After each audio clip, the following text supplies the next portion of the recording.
On these are founded my arguments that explore the maintenance of quiescence and emergence of challenge. In fact, only two things need to be said. One, everyone wants peace, including me. Two, no one wants violence, including me. It does not mean, however, that we mustn't attempt to critique these all too natural phenomena in life. If there is indeed a meaning to life, it has to be people's struggles to be free. The essence of human dignity, people talked about dignity earlier on today. The essence of human dignity is realized in the constant struggles for liberty. This conference sets out to explore, among other things, questions regarding the effectiveness or the efficacy of pacifism in its theoretical or philosophical concern for inequality and dispossession, colonialism and social injustice, oppression and social closure. I propose to juxtapose pacifism with violence. My philosophical position is founded on the belief that pacifism, to put it rather bluntly, blunts the force of resistance of violence, ultimately disempowering the oppressed, abandoning the dispossessed in a state of confusion and despair. Pacifism appears to require silence from the powerless, the very ones whose lives are compounded with endemic injustice and alienation. Violence, on the other hand, as a form of catharsis, purges the colonized mentality and is a stage or a journey of therapy. Friends Fanon. But of course, all this primarily depends on the definitions of these terms and concepts. What exactly do we understand by peace and violence? The former is comparatively straightforward. Peace is stability, security, satisfaction of life's needs and wants, and so on. Violence, on the other hand, is relatively complex. For a start, the term violence can be applied in a wide range of conditions and circumstances. Here I do not talk about personal or individual forms of violent behavior. My intention here rather is to explore state violence vis-a-vis challenges from the citizens in such forms as political riot and rebellion, resistance and revolution. In other words, political violence engaged by the masses. What is described as state violence is universally oppressive, perpetrated with the primary aim of exploitation of the masses, whilst perpetuating the privileged, powerful positions of the elite. State violence is morally unjust, ethically unfair, and must be resisted. Peaceful means, no doubt, can be applied to state violence, to fight state violence, in the form of protests, in the form of civil disobedience, industrial strikes, and so on. Such, what might be labeled non-violent means, can be effective, particularly when organized on a massive nationwide scale, or can at least have the real potential of being successful in redressing the oppressive mechanisms of the state. Indeed, I am encouraged to extend my belief in pacifism when I learn of the success of such non-violent movements as the BDS, Boycott, Divestment, Sanction, led by the people of Palestine and supported increasingly by peoples and organizations worldwide.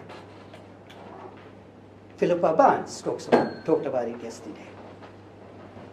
If that's the case, then it's got to be a good thing, pacifism. As Malcolm X said, fight oppression and racism by any means necessary. Nevertheless, I fear that pacifism is limited.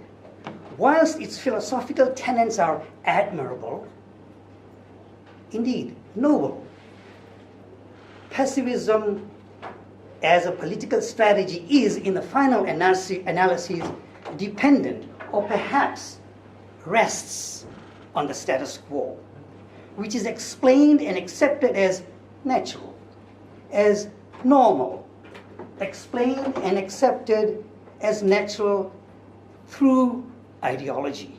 That is, dominant ideological notions are construed as practical daily life applications.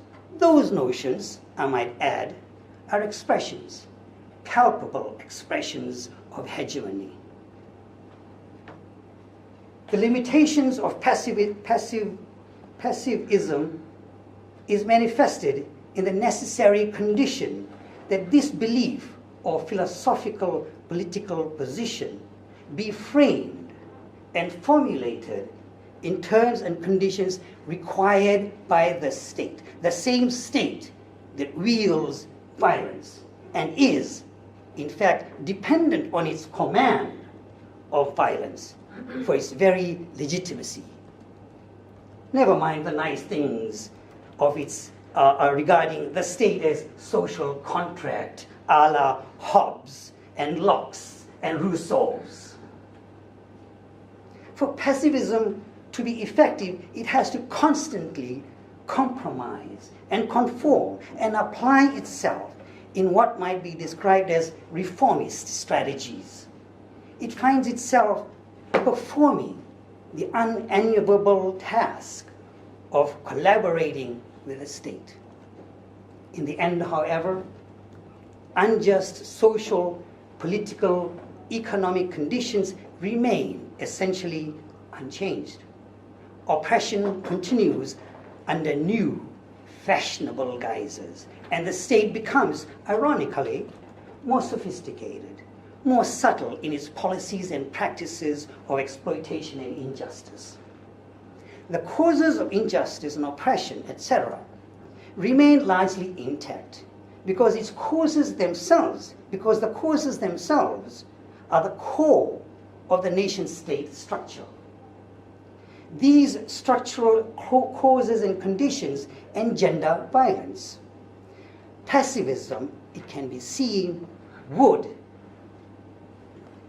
be practically impotent against structural violence. In other words, structural violence actually and in reality lends legitimacy to state violence. Indeed, the two facets of violence, oppressive and endemic, have historically evolved into mutually beneficial osmotic association. Nevertheless, with increasing politicization in the form of conscientization, for example, mass mobilization is more likely, and the masses would understand that to bring about peace, they need to fight structural violence. There cannot be peace without justice, nor should there be. For peace without justice is nothing less than enslavement. And if there is no justice at the structural level of the nation state, then clearly there can be no possibility of peace. History, both ancient and modern, abounds with such tragically unfair nation-state structuration. The quasi-military regime of Israel is a case in point.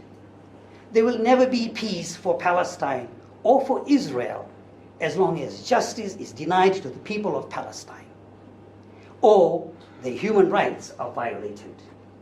Indeed, a dispassionate view would allow one to see that it is not in the national interest of the Israeli regime to seek peace with Palestine or with its neighbors.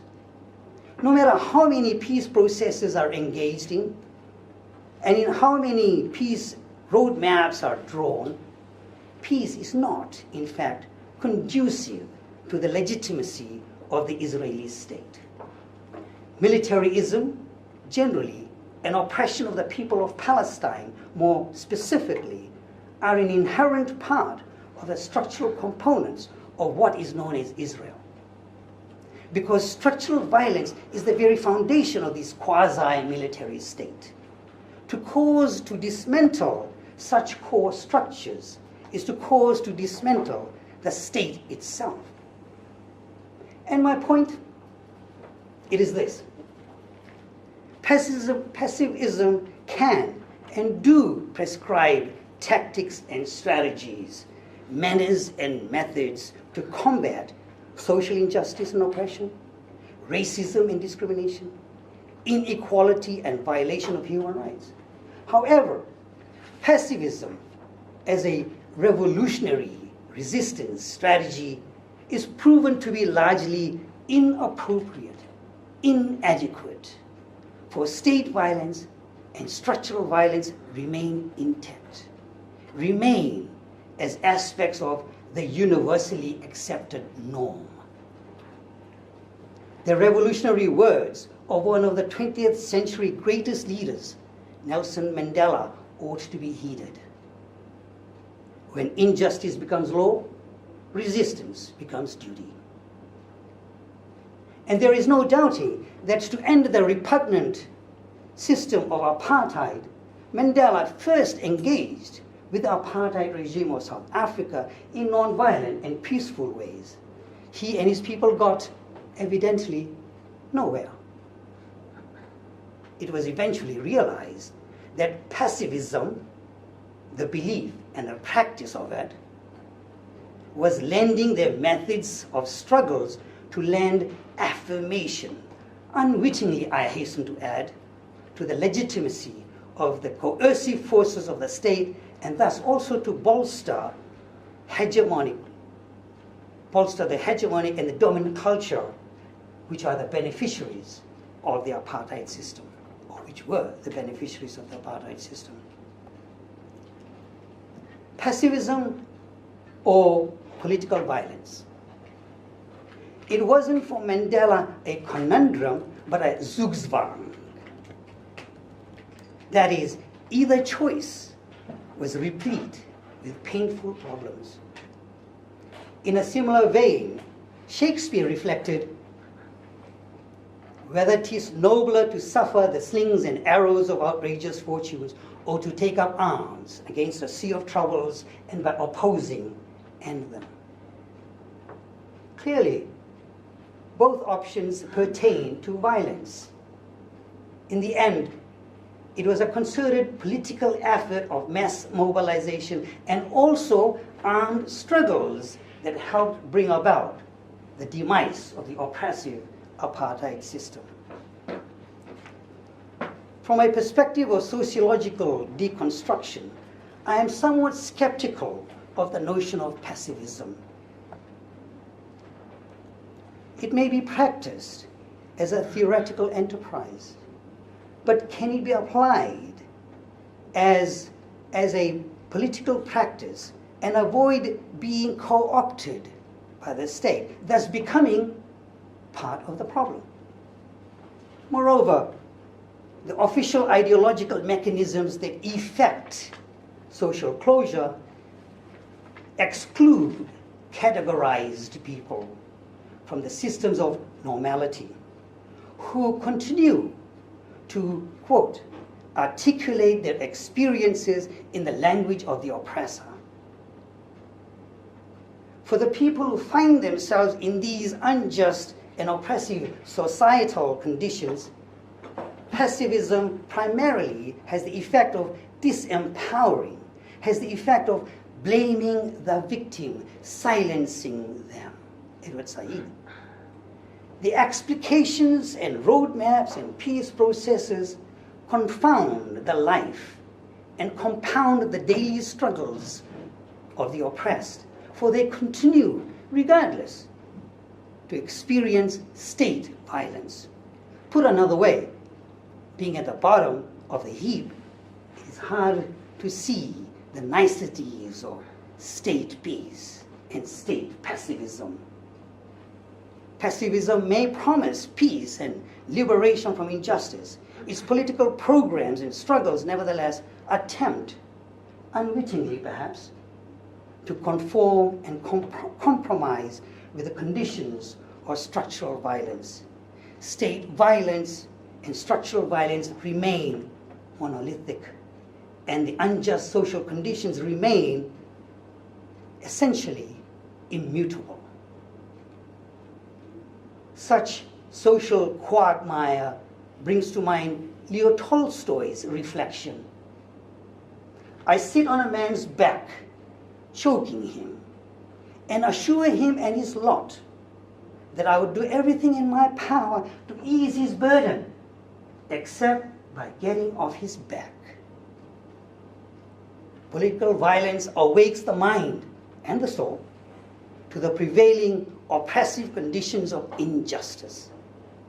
Pacifism, on the other hand, has the tendency to provide reassurances to help cope with the prevailing oppressive conditions, whilst an aspect of pacifism, an extreme one I might add, pray for peace, the oppressed become lethargic, eventually lethargic. The situation is not unlike what was encountered by Harriet Tubman, who mused, I freed 1,000 slaves. I could have freed 1,000 more if they knew they were slaves. She was referring to those who were suffering from what I would describe as existential despair. Political violence or force, as Marx commented, is the midwife of the old society pregnant with a new one. Finally, thinking and rethinking pacifism has caused me to wonder if the normative principles that constitute the core of this philosophical notion can indeed mount substantive challenges to the powerful, critique and reveal the social conditions of structural violence that help maintain quiescence.